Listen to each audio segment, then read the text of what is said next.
From the advertising media capital of the world, New Milford, Connecticut, wherever that is.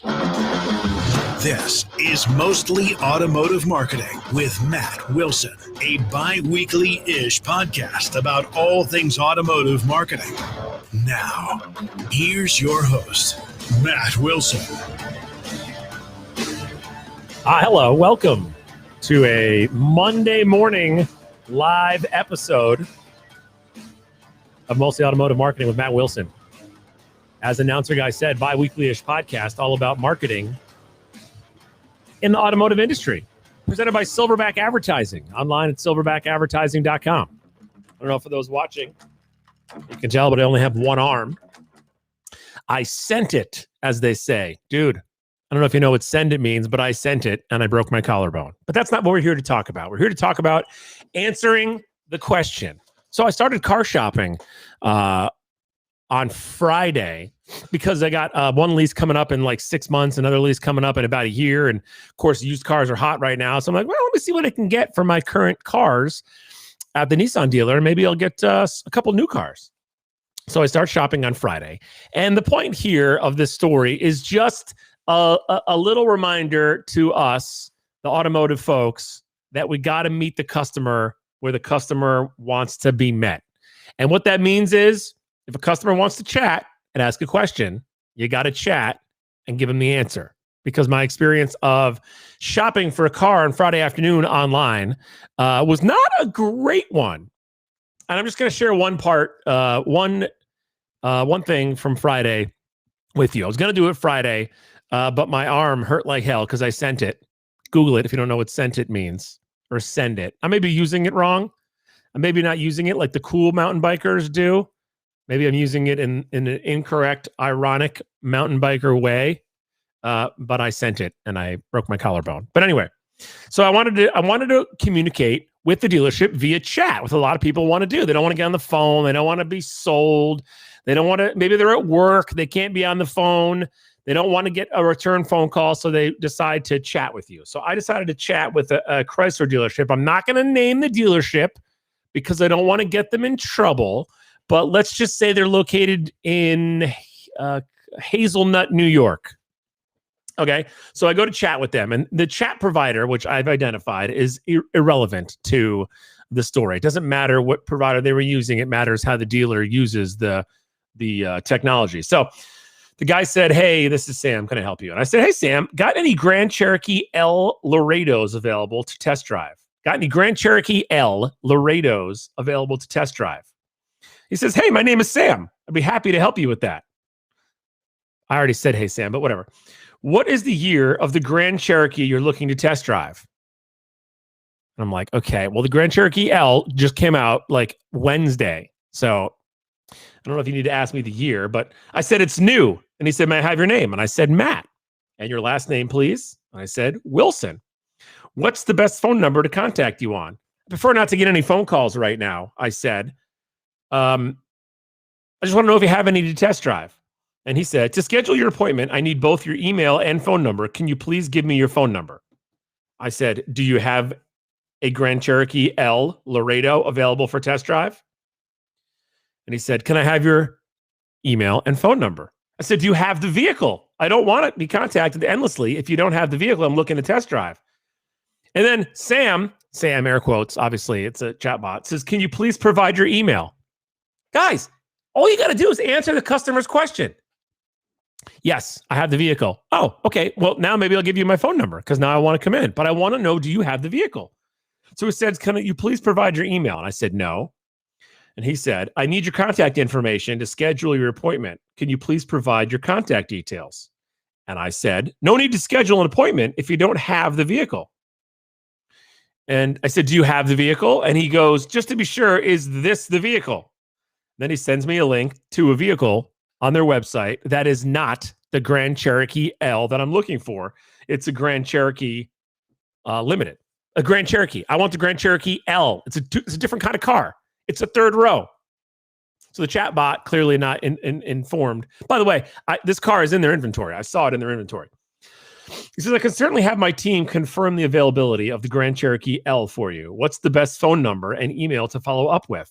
And I said, dear Lord, I prefer to be contacted by chat. That's why I'm chatting. And he said, I apologize. How do you prefer to be contacted? And I said, by chat. Never mind. Thanks for your help. He says, I apologize. I do not have the complete inventory list to me, but would be happy to have my sales team confirm that for you. How do you prefer to be contacted? I don't think that's the third time he's asked me that. Then I said, never mind. Thanks for the help. And he goes, here's the phone number for our sales department, 877 yada, yada, yada, yada, yada, yada, 2. Representative will be happy to answer all of your questions to your satisfaction in a timely manner. Is there anything else I can do for you? Dude, you can answer my question in this way. This right here is your way to answer my question. It's not rocket science. I was online trying to figure out who has a Grand Cherokee L that I could test drive. And I want to test drive a Laredo because if I test drive like a Summit and I fall in love with it, then all of a sudden I'm in love with a $65,000 SUV that I don't really need or want or can pay for. So I was looking for a Laredo to test drive. Keep my hopes and dreams low. So the moral of the story is these guys didn't give me the answer. And by the way, this was Friday. I didn't hear from anybody on Saturday, which obviously they don't have my phone number or my email address, but nobody tried to text me or chat me or anything on Saturday. So I never got an answer. So I contacted 2 other Jeep dealerships, and one person got back to me with a really nice email, and we communicated via email throughout the weekend, talked on the phone a little bit because that person was giving me the answers I was looking for. And so I felt more comfortable giving them more information. Oh, you're acknowledging my question. Oh, you have a couple in inventory, but they're not there yet. Okay, when are they going to be there? Well, I'd be happy to talk to you about, the process of getting them here and da-da-da-da-da-da-da-da-da. Can I have your number? Okay, sure. I gave the person my number. They called me on Sunday and we had a nice chat. So, and they're going to call me when one comes in. And maybe I'll go test drive it there. But I'm not going to go to this dealership in Hazelnut, New York, because they didn't bother to answer my question at 4:00 on a Friday, by the way. Like, I don't need to get into the whole process or anything, but if you have a chat bot or a chat tool or whatever the tool is, there's a bunch of them out there, and that chat tool is not programmed to answer the question that a customer is asking, then maybe you should reevaluate the process. The question was, do you have this vehicle that I can come test drive? And the answer was, can I have your phone number? Well, no. Answer my question. I'm talking to the place that answered my question. So I also communicated with a couple dealers, and there's another one that I communicated with. And do I have that chat here? I don't know if I have that one. But these guys straight up wanted a deposit. Straight up wanted a $500 deposit. I'm like, you serious? You went from, I want to see if I like the vehicle, to give us $500 to secure you a vehicle. That's not even in the same ballpark. I don't know. I'm just saying, this isn't a complaint or a rant. Maybe it sounds like it, but it's not. But I'm saying simple little details, simple parts of the process can make a huge difference. This dealership in Hazelnut, New York, farmland of Hazelnut, New York, did not answer my question. And I wouldn't give them my information because they wouldn't answer my question because I don't want endless phone calls. And so now I'm talking to another dealership, 2 other dealerships that have answered my questions. And when a Grand Cherokee L comes in, the one who follows up with me the best and is the most convenient for me to get to will be the one that I go to test drive. Now, am I going to buy a car from a dealer I don't know? Maybe. I don't know. Do I know lots of dealers? Yeah. Will I buy it from one of them? If I can, yes. But in the meantime, I'm going to shop like a consumer. I'm going to take off my automotive marketing hat, forget the fact that I worked at a dealership. I'm just going to shop like a consumer, and I'm going to see what it's like out there. And so far, it's a little scary. A tweak to the process, a tweak by these folks could make a difference. And they lost a potential customer because the fact that the person would not answer my freaking question. It's not that difficult, guys. Not that difficult. Stoke. Very refreshing. Find it at your local grocery store. STOK. The best cold brew on the market. They're not a sponsor. I just felt like saying that because I really like Stoke. Anyway, thanks for listening to this episode of Mostly Automotive Marketing with Matt Wilson. I don't know how I'm going to hit the button for the end of the show here with one hand. Hold on a second. Lots of episodes coming up, by the way. Got like 5 season 5 episodes recorded and ready to go. And then I sent it and I broke my collarbone. And so last week was very hard to get the episodes ready to go because it's very difficult to make social media posts when you only have one arm.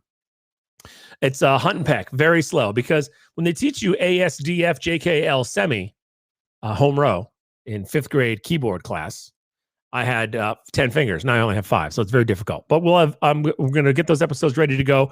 Put out 1 or 2 a week for the next 5 weeks. Season 5 continues. Thanks for checking out Mostly Automotive Marketing with Matt Wilson, presented by Silverback Advertising, online at silverbackadvertising.com. I'm going to use my one good hand. I'm going to push the button. There we go. That's the right button. Have a great one. Have a great week. Send it.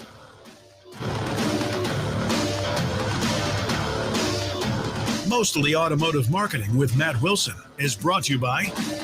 Wait, this guy has sponsors? Oh, never mind. This sheet of paper's blank. No sponsors. That makes more sense. For updates, info, future episodes, and more, follow on Twitter, subscribe on YouTube, like on Facebook, and connect on Frackle. You guys made that last one up. That's not even a thing, Frackle. Come on.